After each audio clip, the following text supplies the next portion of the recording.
why is there a need for grace? I put two reasons.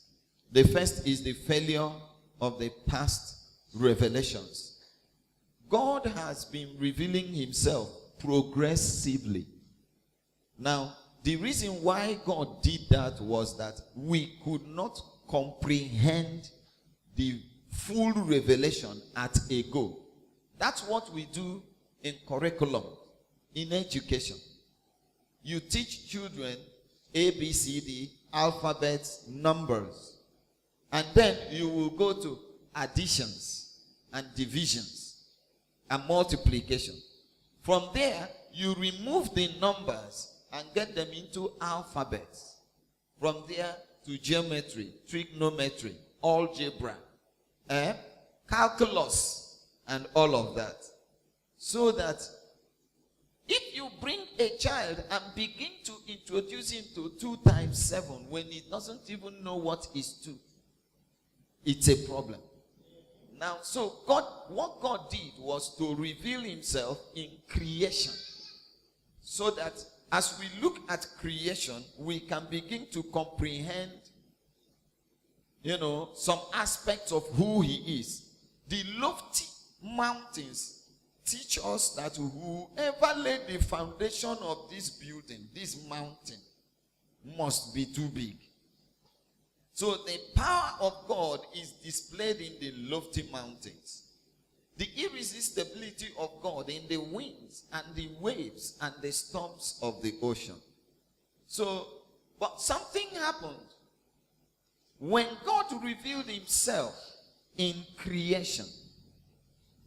Because of the fallen nature of man, he began to replace the creator with creation.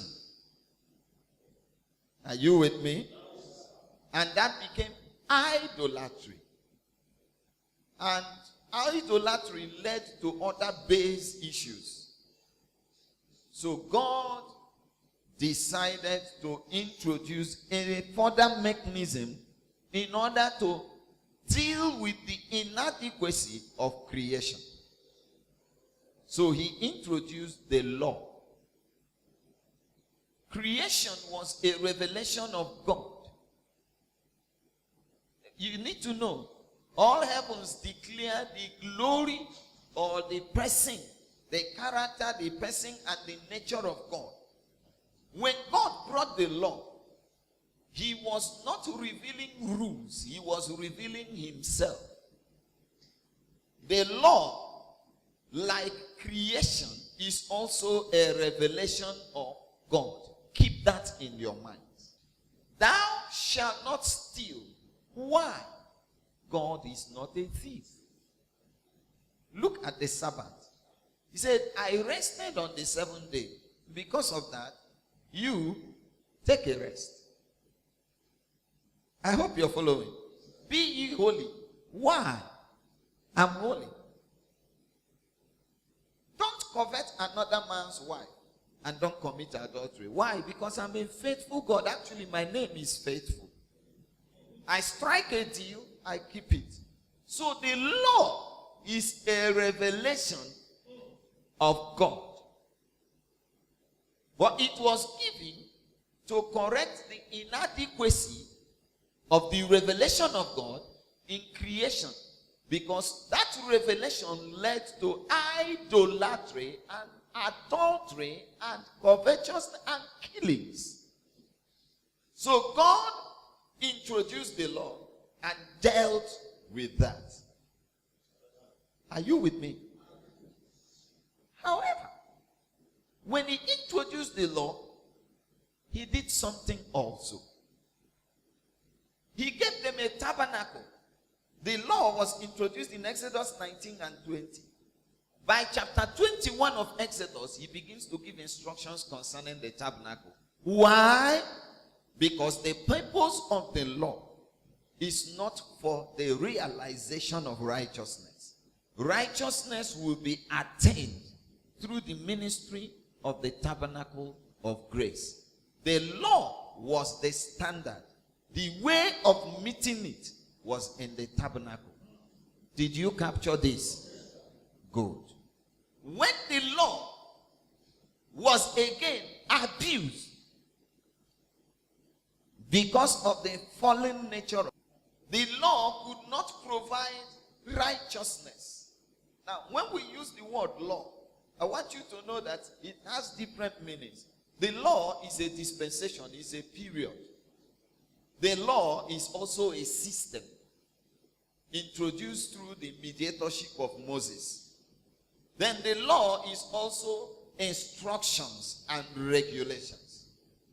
And even in the instructions and regulations, there are different kinds of law. There is the civil law that had to do with the regulation of communal life. If somebody is burning his bush and he enters another man's own, and instead of burning the grass, he burns his maize, don't tell him sorry. Quietly measure out 70 shekels of the and replace his own. Don't talk to him. You should control your bushfire. That is civil law. If a woman is raped in the bush, well, punish the boy that raped him, because she could not shout, and even if she shouted, nobody could have heard. So, we can't establish a motive that she was part and parcel of the deal to commit sexual immorality. But if she was raped in the flat, and everybody could have come, and there was no noise, kill her and kill the boy. It was not rape, it was fornication. You know, that's civil law. Huh? Okay. Now that law is there. There is the ceremonial laws that govern the tabernacle. But there is this law that was given before every other law, the 10 Commandments. It's moral. Cultures don't change it. Time doesn't change it. Dispensation doesn't change it. Grace does not remove thou shalt not murder. I'll tell you what grace did. What grace did was to remove the letter of that and insist on the spirit of it. When Jesus came, he said, you have heard that it was said of old, thou shalt not murder. And that is the letter. So a lot of you don't carry guns, and yet you don't know your murderers. But I am now telling you, because we are under grace, I want to show you the spirit of murder.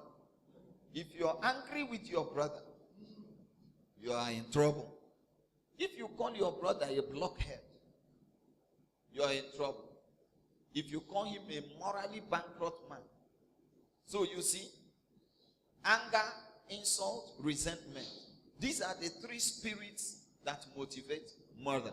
And Jesus says, avoid them. Now let me ask you, which is easier to kill? Is it not to kill or not to be angry? Which one is easier? It's easier. Do not kill is easier. So that means that under grace, we have stricter instructions. Keep that in your mind. Because the spirit of the law is superior to the letters of the law. Now, that is the necessity for grace. Because God's conditions have become tighter and more difficult, he introduced a method to enable us to be able to still maintain a healthy relationship with him. That method and all the processes involved is what we call grace.